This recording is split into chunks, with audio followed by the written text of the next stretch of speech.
Welcome and welcome back, everybody. Today I'm gonna play some chess.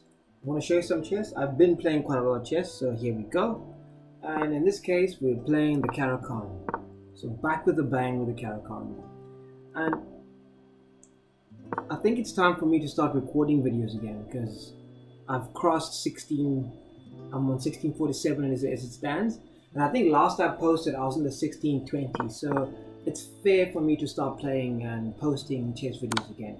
So here I'm playing the Caro-Kann. My opponent played the advance, and with the advance is this neat little trick here, where you push this little pawn up here. And the idea really is I need space for my bishop, and I can't make committal moves at present because with the pawn advance here, I can't move my knight there. I need my knight to come here to reroute to here. So that's where I need to go. So let's see how this game went. My opponent gives a check. I block with my knight.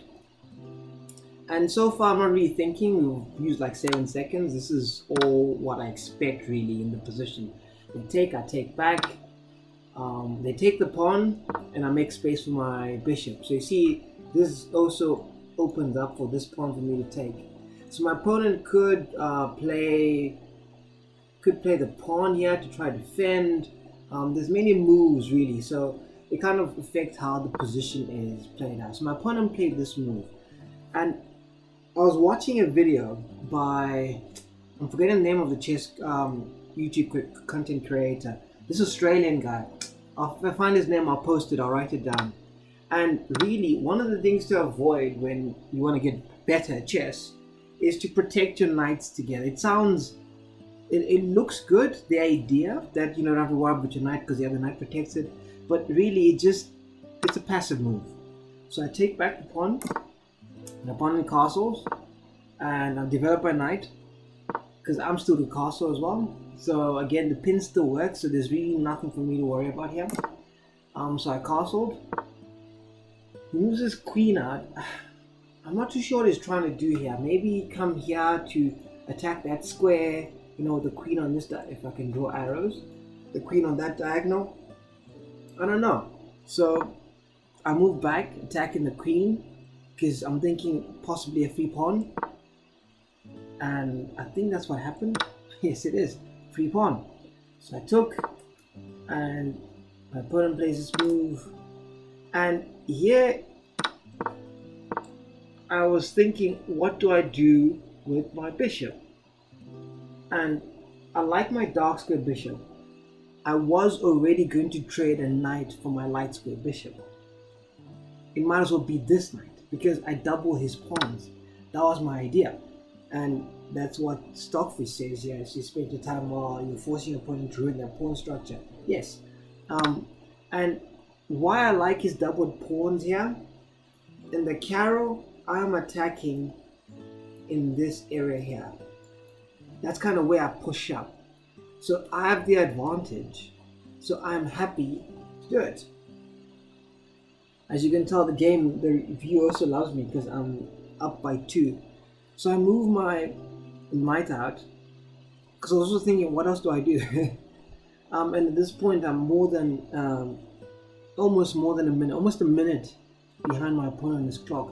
So possibly he's not using his clock correctly.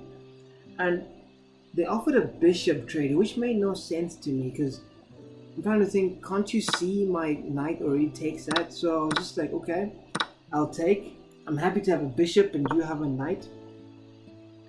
And my thinking here was, let's prevent this knight from moving here. I don't want the knight to come in, and so I did that. And they played this move. And finally I played this move, but I played the wrong one at the wrong time. Because if you notice earlier previous moves, that's the move it's been suggesting I play. Move their queen, so we're both making inaccuracies here. I took, and I'm bringing my rook to the semi-open file because I'm planning on pushing that pawn. So that's my whole idea. So I push, yes. They double, but it's not scary. I take, he pushes. So I spent some time here because this move makes no sense to me.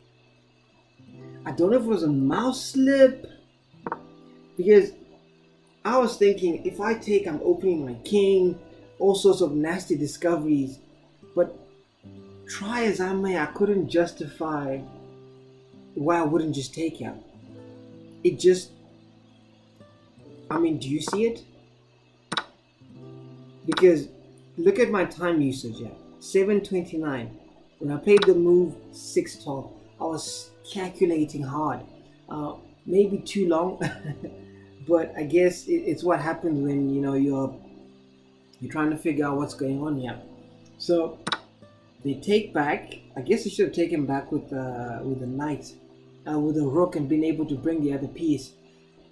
We move on, and I did this. So my idea was, I wanted to give my opponent no checks, but I guess I could have brought my queen in. So they push here, and I went check immediately.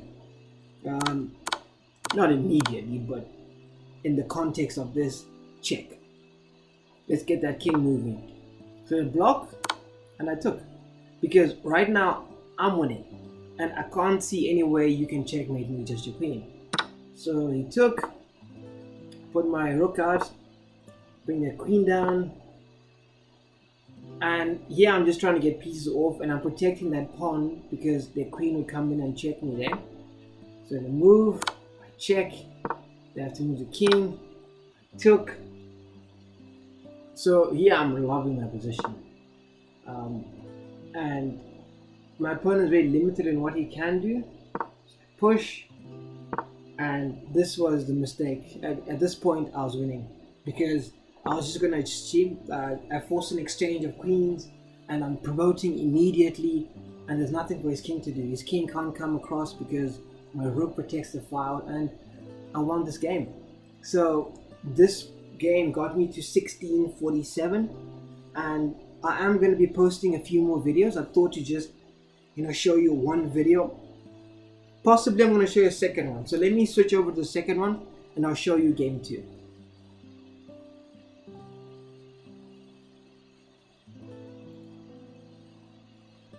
Okay, welcome to game 2, and here I'm playing this opening. I'm now playing e4. I still play d4, but I haven't played in a while. So my opponent plays e5 immediately. I bring my knight out, they bring their knight out, and we now get into the Scotch game. And this is a new opening I've been learning, and I've been playing it, and I'm playing a 1733. Technically this doesn't count because I was playing an unrated game, but it's still a game nonetheless. And they exchange, and they played this move. So this one has many possibilities. I could either take, or just simply bring my bishop out, defend that, and possibly they bring their queen out. Those are all the variations that you can go to. So I bring my bishop out, they bring their queen out. So all of this is book. Taking is dubious at best, because my idea is I need to castle long. So my thinking was, by moving that pawn there, I wouldn't be able to do exactly what I want. So my opponent takes here, and they're hoping to check me and hopefully keep me from doing what I want to do. So they check, which is inaccuracy. So I push. I mean, technically this is the only move because it keeps me from being able to castle. And all of this is fine. If they take that pawn, I bring my knight back to safety, and I'm up a piece. So they took, because now they're threatening my rook in the corner, and this is the move I play, and this is a blunder. I gave up a complete rook. So my opponent decides this check. I think this is where the problem was. My opponent was also playing a little weird because I was resigned to losing that rook. So here I offer a queen trade, and I guess my opponent's argument is, I don't know, you got doubled pawns. I guess you're up a pawn, but you got doubled pawns, so it doesn't really count. So I castle along, happy to have both my rooks. Unless my opponent just missed it, I don't know. So I guess my idea here should be to stop my opponent from castling. But again here, that drops this pawn here, if he takes here. But I guess he didn't want the check, I have no idea. So I pin, now his knight can't move. And I'm infiltrating here, trying to cause problems really. And my opponent's not castling. So I took, and I'm happy with these trades, honestly. Because 1, your king's in the center. 2, I'm dominating the file. And 3, your pawns are not causing any threat for me. So the game is now skewed in my favor. My opponent was winning, now is losing. So they bring their king there, and I check. This was a great move. Took me a while to think, so you can see there's a hat trick here, okay? And then my opponent does this. I go here, great move number 2. And my opponent does this. I don't know what this does, but anyway, I go here. A hat trick of great moves. Like when I was looking at the game review, I was super chuffed, yeah. And at this point, I'm thinking, yeah, I think I'm winning here. So check. I think the computer just wanted to give me more great moves, but I just didn't know how. So it just said this is the best move, but I don't know what else you play outside of this. And essentially, I'm just collecting pawns now. And I'm happy with this trade. They take, check, another great move. So here at Calculator, I have enough time.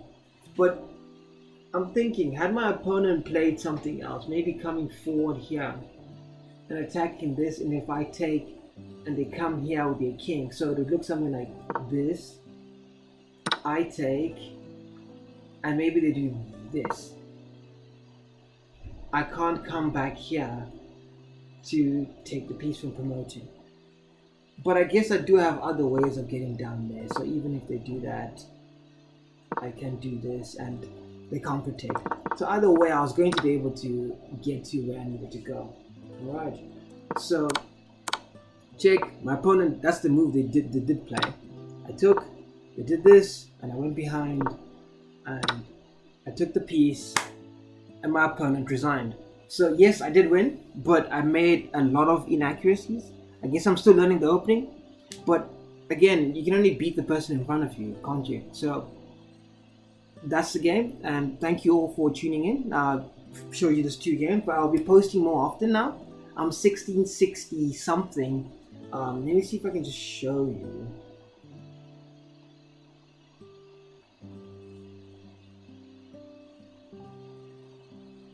So as you can see here, I'm 1663. That's my current rating, and yeah, I'll post more chess. And I'll also show more of my losses as well, as I was learning this new opening. So thank you all for tuning in, and we'll see you in the next one.